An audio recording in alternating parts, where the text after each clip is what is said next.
YouTube, Awesome Rider here. This is going to be my review for Power Rangers Universe Issue 4, and this is finally the official debut of the Dairanger powers, the Legendary Squadron, and our brand new Black Dairanger or Black Squadron Ranger. It was overall a pretty good issue, but a pretty straightforward one. I mean, we basically pick up where we left off, where the Rangers are still struggling to deal with the immense stress the powers are putting on their body because they're directly taking power from the grid. It's like directly bonding with them, which is harmful, especially when they shift between forms.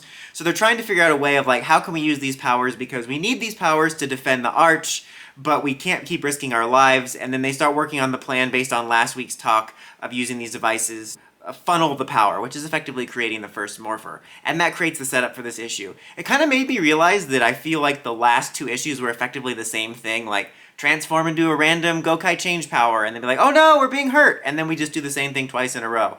But basically, that's what happens. We find out that, okay, we gotta make these morphers, but we gotta stall for time because the enemies are attacking, because the general guy gets a report from one of his henchmen, and he starts attacking, and they have to stall for time to protect the Arch while they create the morphers. And I think it's Morphinaut, and I think it's Red Ranger and Black Ranger. They're out fighting there with like wrenches and stuff and stalling for time while the morphers being created. And there's some kind of character stuff going on with the Morphinaut as they're building the morphers, because he's talking with them and they're like, I do my best work alone, and he's like, yeah, right, alone. And he's kind of thinking about the girl that was there with him when he first disappeared. And so there's a little bit of character stuff within there. I kind of want to talk about some of the character stuff at the end, just in terms of the overall story, and I'll probably talk about that next issue too.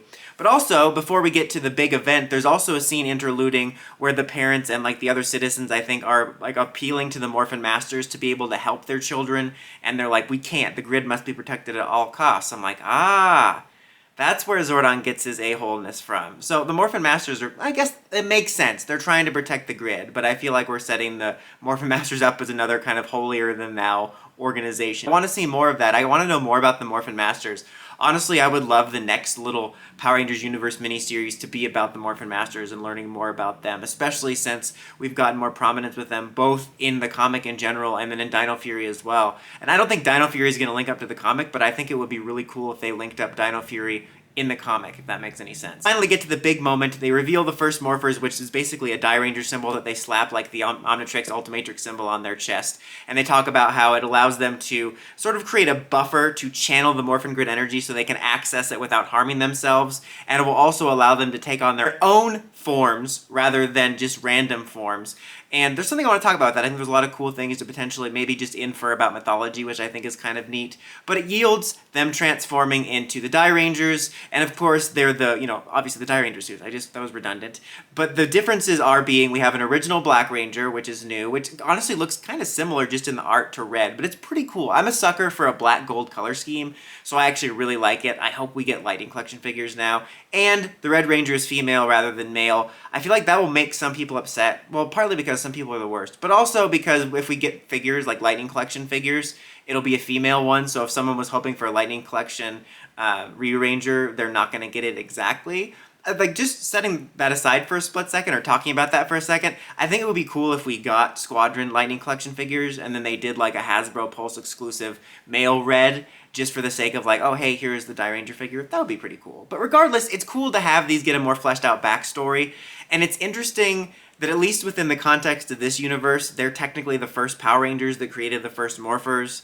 And it's also interesting and kind of timey-wimey that, technically speaking, the first Power Rangers transformed into Power Rangers that hadn't been invented yet, but they also had, because the Morphin Grid, time is moving all at once. I have some mixed thoughts on that, but the part of me that loves timey-wimey stuff kind of digs it, and I think it's kind of cool to give such an epic backstory to the Dairangers. And also, just, there's some sort of stuff I was inferring from the mythology of the Morphers, which I think is kind of cool. Like, they talked about channeling the energy between all of them, and maybe I'm just reading too much into it, but I like to think that's part of the reason like teamwork works between Rangers, is because they're all accessing a specific part of the grid, and if they're channeling it between like all 5 of them at once, that's why it creates a nice synergy between all of them. And also when it talks about them having their own appearance, which is obviously the Dairanger suits, which takes aspects from their own look.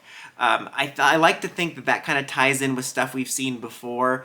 like in Ninja Steel when the Zords took on characteristics of the Rangers, or in Dino Fury, there's too many Dino series, Dino Charge, where the Energems created a Ranger system based on bonding with the dinosaurs. Like, just, I think that kind of furthers the idea that when someone makes personal contact with the grid, it can manifest Ranger powers that are personalized to it, and then obviously as people got more sophisticated later, they could fine-tune and manipulate it. I think I may be reading a little too much into it, but that's something, I would love them to just release a nerd book of just information on how that works, because I find that fascinating. I thought it was really cool. I'm really curious to see in the last issue how we maybe tie things together. Honestly, if they don't in any way tie it to the Thunder Zords or the White Ranger, I would be fine, but it might be cool to do some little tie-ins there.